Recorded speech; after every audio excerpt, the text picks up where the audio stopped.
గజం కేవలం 23,000 రూపాయలతో 165 గజాల భూమి కేవలం 38 లక్షలు మాత్రమే. ప్రస్తుతం మనతో పాటు ఉన్నారు రాజమండ్రి ఎంపీ మార్గాని భరత్ గారు. ఒకసారి ఆయనతో మాట్లాడదాం.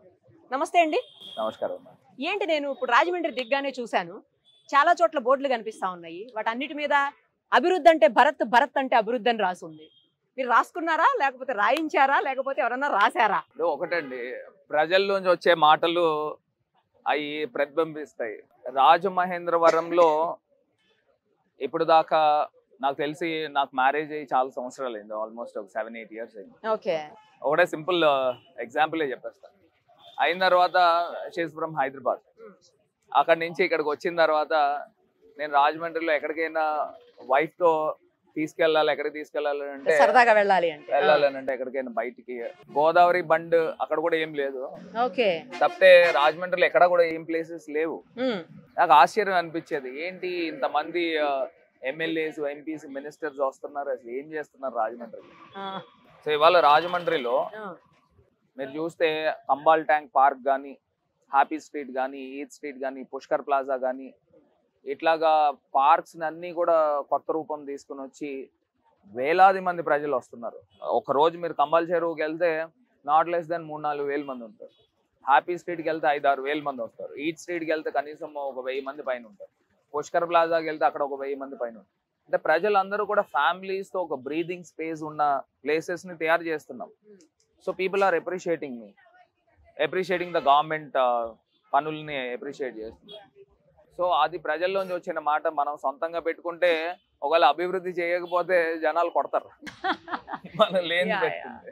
చాలా చోట్ల చూసాము, సెంట్రల్ లైటింగ్ కావచ్చు, పార్క్స్ కావచ్చు, అన్ని కూడా. ఎందుకంటే నేను ఎప్పుడో చాలా కాలం క్రితం వచ్చాను, తర్వాత మళ్ళీ ఇప్పుడు చూస్తే సెంట్రల్ లైటింగ్ ఒకటి బాగుంది.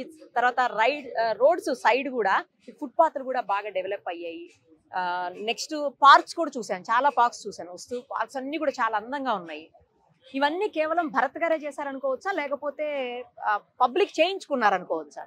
అంటే ఒకటండి, ఇప్పుడు ప్రజలకు కూడా, నేను డిఫరెంట్ పార్ట్స్ ఆఫ్ వరల్డ్ తిరిగాము, చాలా ప్లేసెస్కి వెళ్ళాము.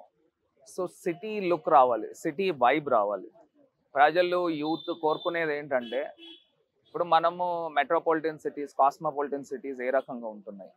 సో ఆ రకంగా Rajahmundry, why can't Rajahmundry be there in that place. So ఆ రకంగా మనం రాజమండ్రిని తయారు చేస్తున్నాం. ఇంకా రానున్న రోజులు, ఇప్పుడు మనకు చేసింది కూడా నాట్ ఈవెన్ 50%. ఇప్పుడు రేపు చిత్రాంగి పార్క్ ఒకటి చేయబోతున్నాం. గోదావరి పుష్కర్ ఘాట్ ఆనుకుని ఒక 1.5 acre ల్యాండ్ రైల్వే వాళ్ళ దగ్గర నుంచి తీసుకున్నాం. సో చిత్రాంగి పార్క్ చేస్తున్నాం. చిత్రాంగి అని అంటే రాజరాజ నరేంద్రుడు యొక్క వైఫ్ అన్నమాట, మహారాణి. సో ఆమె పేరు మీద చిత్రాంగి ప్యాలెస్, ఒక ప్యాలెస్ ఉంది. ఆ ప్యాలెస్కి చేర్చే పార్క్ ఒకటి దొరికింది లక్కీగా, రైల్వే ల్యాండ్. దాన్ని చిత్రాంగి యోగా పార్క్ అని చేస్తున్నాము. సో అక్కడే సర్ కాటన్ ఎవరైతే ధవళేశ్వరం బరాజ్ నిర్మాణం చేశారో వారి తాలూకా పిల్లలు, వారి యొక్క సమాధులు కూడా ఇక్కడ ఉన్నాయి అదే ప్లేస్లో.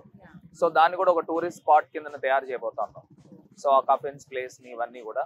సో చిత్రాంగి పార్క్ రేపు రాబోతోంది. అదేవిధంగా రాజమండ్రికి మెయిన్ పార్క్ ఒకటి గాంధీ పార్క్ అని దాన్వాయిపేటలో ఉంది. ఆ దాన్వాయిపేటలో కూడా one of the finest parks చేయబోతూ ఉన్నాం. సో ఇట్లాగా సిటీ లెవెల్ పార్క్స్ చేస్తున్నాము. దీంతో పాటు మొన్న ఎయిర్పోర్ట్కి చూస్తే, మీరు ఫ్లైట్లోనే వచ్చి ఉంటారు, ఎయిర్పోర్ట్కి చూస్తే 350 కోట్ల రూపాయలతో ఒక కొత్త టెర్మినల్ బిల్డింగ్కి మొన్న జ్యోతిరాదిత్య సింధియా గారితో ఫౌండేషన్ చేయించాము. అదేవిధంగా రైల్వే స్టేషన్కి ఒక 300 కోట్లు తీసుకుని వస్తున్నాం. ఆల్రెడీ ఒక 100 కోట్లతో 4th, 5th ప్లాట్ఫామ్ నిర్మాణం జరుగుతున్నాయి. సో మోరంపూడి ఫ్లైఓవర్ 30 years ప్రజల యొక్క కళ, కొన్ని 100 ప్రాణాలు పోయినాయి. So one of the busiest junction and death junction అని నేను పార్లమెంట్ లో కూడా మాట్లాడాను. సో 2014లో తెలుగుదేశం గవర్నమెంట్ లోకి వచ్చారు. ఎన్డీఏతో, కేంద్ర ప్రభుత్వంతో వాళ్ళు ఉన్నప్పటికీ కూడా అది చేయలేని పని. వాళ్ళు అంటే కొన్ని టెక్నికల్ ఇష్యూస్ వలన అది ఆగిపోయింది. సో దాన్ని మనం వచ్చిన తర్వాత అది మళ్ళీ నితిన్ గడ్కరీ గారిని రాజమండ్రి తీసుకొచ్చి ఆయనతో కొబ్బరికాయ కొట్టిపించి శంకుస్థాపన చేయించి అది one of the finest bridges అవబోతోంది. దీంతో పాటు ఇంకొక 6 బ్రిడ్జిలు, ఫ్లైఓవర్స్ తీసుకుని వస్తున్నాం. సో ఇట్లాగా నాకు 100% సాటిస్ఫాక్షన్ ఉంది. యాజ్ అన్ ఎంపీగా మంచి కార్యక్రమాలు చేశాము, ప్రజల గురించి పనిచేసాము. నిత్యం ప్రజల్లోనే ఉంటాం. గుడ్ మార్నింగ్ ప్రోగ్రామ్ తో స్టార్ట్ చేస్తాం మార్నింగ్ డైలీ లైఫ్. 6:30, 7కి స్టార్ట్ చేస్తాం. దాని తర్వాత నుంచి ఇంక ఈవినింగ్ నైట్ అయ్యేదాకా ఈవెన్ భోజనం కూడా కార్లోనే. సూపర్ అసలు. అవును, ఈసారి ఎందుకని భరత్ గారు ఎంపీగా కంటెస్ట్ చేయకుండా ఎమ్మెల్యేగా కంటెస్ట్ చేస్తున్నారని చెప్పేసి అంటున్నారు. ఎందుకని ఈసారి చేంజ్ అవుతున్నారు? అంటే ఎంపీగా ఒక రోల్, సో ఎమ్మెల్యేగా ఇంకా మనం క్షేత్ర స్థాయిలో ప్రజలతో ఉంటాం. సో క్షేత్ర స్థాయిలో ఇక్కడే పుట్టాం, ఇక్కడే పెరిగాం. సో ఒక ఇమోషనల్ బాండేజ్ ఉంది. సో ఆ బాండేజ్తో నా రాజమండ్రి ప్రజలకి ఏమేమి కావాలో మాక్సిమం అన్నీ చేసేస్తున్నాం. సో ఇంకా ప్రజలతో యాక్సెస్ ఉండడం వలన ఇంకా ప్రజలకి ఏమేమి సమస్యలు ఉన్నాయి, రోజు పొద్దున్న లేచి 1,000 మంది ప్రజలను కలుస్తున్నాం. వాళ్ళు ఇచ్చే బ్లెస్సింగ్స్తో ఇంకా దాని కిక్కే వేరు. ఏదో సినిమాలు అంటారు కదా, దాని కిక్కే వేరబ్బా అని. అట్లా ప్రజలు ఇచ్చే ఆశీర్వాదంతో ఇంకా కసిగా పనిచేయాలని ముందరికి వెళ్తున్నాం. సో ముఖ్యమంత్రి గారు కూడా దాన్ని ఐడెంటిఫై చేసి, సో యాజ్ అన్ ఎమ్మెల్యేగా అయితే ఇంకా ప్రజలతో ఇంకా మమేకం అవుతారు. వీళ్ళు ఎప్పుడూ చెప్తా ఉంటారు తెలుగుదేశం పార్టీ, ఈ తెలుగుదేశం కంచుకోట రాజమండ్రి, దాన్ని బద్దలు కూడా చూపిస్తాం. కానీ అది కూడా ఒకటి వినిపిస్తోంది ఏంటంటే, ఇక్కడ తెలుగుదేశం కంచుకోట కాబట్టి రాజమండ్రి, మీరు ఆల్రెడీ ఎంపీగా అందరితోటి ఇప్పటికే ఈ 5 ఏళ్లలో చాలా మమేకమై ఉన్నారు కాబట్టి మీరైతేనే టీడీపీని ఎదుర్కోగలరు అన్న ఉద్దేశంతో మిమ్మల్ని ఎమ్మెల్యేగా దించుతున్నారు. వేరే ఒకళ్ళు అయితే అసలు ఈ సీటు 100% పోతుంది అనే భయంతోనే మిమ్మల్ని దింపుతున్నారని అంటున్నారు. ఏమంటే ఏదేమైనప్పటికీ ఖచ్చితంగా ఇక్కడ గెలిచి తీరాలా, వైఎస్ఆర్ కాంగ్రెస్ పార్టీ జెండా ఎగరవేయాలా. ముఖ్యమంత్రి గారు నాకు ఏ బాధ్యత అప్పచెప్పినా కానీ, అటు ఎంపీ అయినా ఎమ్మెల్యే అయినా ఖచ్చితంగా గెలిపించుకుంటా. ఇప్పుడు నాకు ఎమ్మెల్యే సీట్ ఇచ్చినా లేదా ఇంకొకరికి ఎమ్మెల్యే సీట్ ఇచ్చినా నేను గెలిపించుకునే బాధ్యత నాది.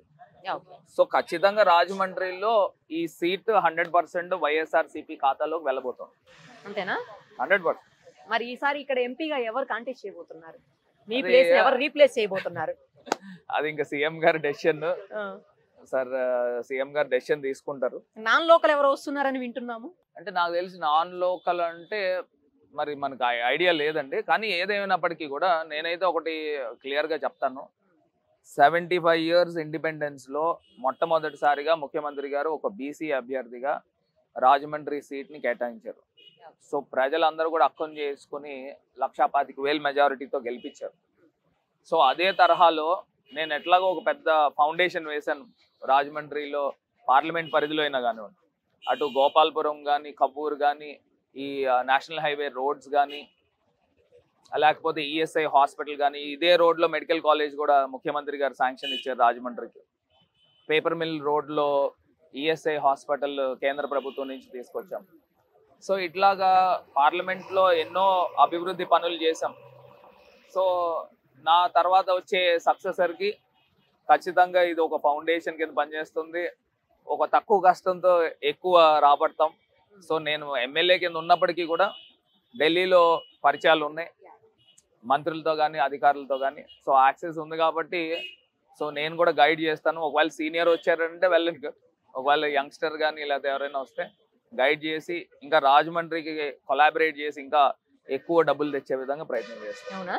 ఓకే. చాలా మంది దాదాపు 70 నుంచి 80 స్థానాల్లో కొత్త అభ్యర్థులు రాబోతున్నారు ఈసారి ఆంధ్రప్రదేశ్లో అని వినిపిస్తోంది వైసీపీలో. Is it right? ఎందుకని అలాంటి డెసిషన్? అంటే ఒకటండి, ఇప్పుడు కొత్త అభ్యర్థులు పాత అభ్యర్థులు అనేది పాయింట్ కాదు. ఇక్కడ కొత్త పాత కలయికతోనే ముందుకు వెళ్ళాలి. ఎప్పుడు కూడా కొత్త నీరు వస్తూ ఉంటే పాత నీరు వెళ్తూ ఉంటుంది, సామెత ఉంది. సో ముఖ్యమంత్రి గారు కూడా కోట్ల మంది ప్రజలు మనల్ని నమ్ముకుని ఇవాళ జీవిస్తూ ఉన్నారు. ఇవాళ సంక్షేమ క్యాలెండర్ ఇచ్చారు. ఫలానా రోజున నీకు ఈ సంక్షేమ కార్యక్రమము పథకం వస్తుంది, ఎవరు ప్రమేయం లేకుండా బటన్ నొక్కితే డబ్బులు వాళ్ళ ఖాతాల్లోకి వెళ్తుంది. అంటే ఇక్కడ కరప్షన్కి తావులేదు, అవినీతికి తావులేదు, మా నాయకులకి ప్రమేయం లేదు. ఇట్స్ బిట్వీన్ ముఖ్యమంత్రి గారు అండ్ బెనిఫిషరీ. సో ఇవాళ ఇంత మంచి కార్యక్రమాలు చేస్తున్నప్పుడు ముఖ్యమంత్రి గారు ఒక నియోజకవర్గం ఒక యూనిట్ తీసుకున్నప్పుడు కుప్పం ఎందుకు గెలవలేం, రాజమండ్రి ఎందుకు గెలవలేం, అట్లాగా తెలుగుదేశం సీట్లు అయినప్పటికీ కూడా ఎందుకు గెలవలేం. సో సాచురేషన్ పద్ధతిలో మనం ఇస్తున్నాం. సో ఇవాళ ప్రజలు మనసులు గెలుచుకోలేని నాయకులు ఎవరైతే ఉన్నారో, అంటే వాళ్ళ గ్రాఫులు సరిగ్గా లేని వాళ్ళు ఎవరైతే ఉన్నారో వాళ్ళని రీప్లేస్ చేస్తూ ఉన్నారు ముఖ్యమంత్రి గారు. అలా అని చెప్పి మీరు మా మనుషులు కాకపోరు. సో ఇప్పుడు ఖచ్చితంగా ముఖ్యమంత్రి గారు చెప్పేది వై నాట్ 175, 175కి 175 గెలవాల్సిందే. అనేది మా నినాదం. సో ఆ రకంగానే క్యాలిక్యులేటెడ్ గానే ఎమ్మెల్యే సీట్లు కేటాయిస్తున్నారు. సో ఖచ్చితంగా సీట్లు గెలుస్తాం, ప్రజలకు సేవ చేసే భాగ్యం మరొకసారి కల్పిస్తారని 100% మేము ఆశిస్తున్నాం. ఆ రకంగానే రాజకీయ పార్టీలు నిర్ణయం తీసుకుంటారు, మేము కూడా అలా తీసుకుంటాం. కానీ మీరేమో వై నాట్ 175 అంటున్నారు. మరోవైపు యాంటీ ఇన్కంబెన్సీ చాలా ఎక్కువగా ఉంది. 100% 20 నుంచి 30 లేదా 40 స్థానాలకు లోపలనే పరిమితం అయిపోతారని చెప్పి మీ ప్రత్యర్థులు ఒకటే మాట్లాడుతున్నారు. చెప్తానండి, ఇప్పుడు ఆ ట్రాప్ లో ఎవరు పడరండి. ఇప్పుడు ఇవాళ నేను ఒకటే చెప్తున్నా, చంద్రబాబు నాయుడు గారు ఒకవేళ అధికారంలోకి వస్తే ఫస్ట్ ఎత్తేసేది ఏంట్రా అంటే వాలంటీర్ సిస్టమ్, సచివాలయం సిస్టమ్. ఓకే. అంటే ఈ సంక్షేమ కార్యక్రమాలు, ఎందుకంటే 2.5 లక్షల కోట్ల రూపాయలు ఈ 4.5 సంవత్సరాల్లో ముఖ్యమంత్రి గారు ఇచ్చినా, జగనన్న ఇచ్చినా ఒకవేళ ఓట్లు వేయలేదు అనుకోండి, సో ఇంత డబ్బు ఇచ్చినా కూడా ప్రజలు ఓట్లు వేయలేదు కాబట్టి నేను ఎందుకు ఇవ్వాలని చెప్పి చంద్రబాబు నాయుడు డబ్బులు ఇవ్వడమే మానేస్తాడు, సంక్షేమ కార్యక్రమాలు ఇవ్వడం మానేస్తాడు. సో ఇది క్లియర్ గా తేటతెల్లము ప్రజలకు అర్థమవుతుంది.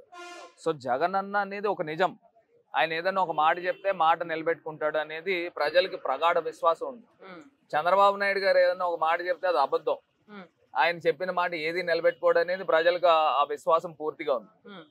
సో ఇవాళ ఇంకా మేము మేనిఫెస్టో రిలీజ్ చేయాలి, మేనిఫెస్టోతో ప్రజల ముందుకు వెళ్తాం. ఖచ్చితంగా ప్రజలు బ్రహ్మరథం పడతారు. జగనన్నని ఒక పెద్ద కొడుకుగా ప్రతి ఇంట్లోనూ భావిస్తున్నారు. అదే తరహాలో మేము సీట్లు గెలుస్తాం. రైట్ అండి, all the very best. Thank you so much.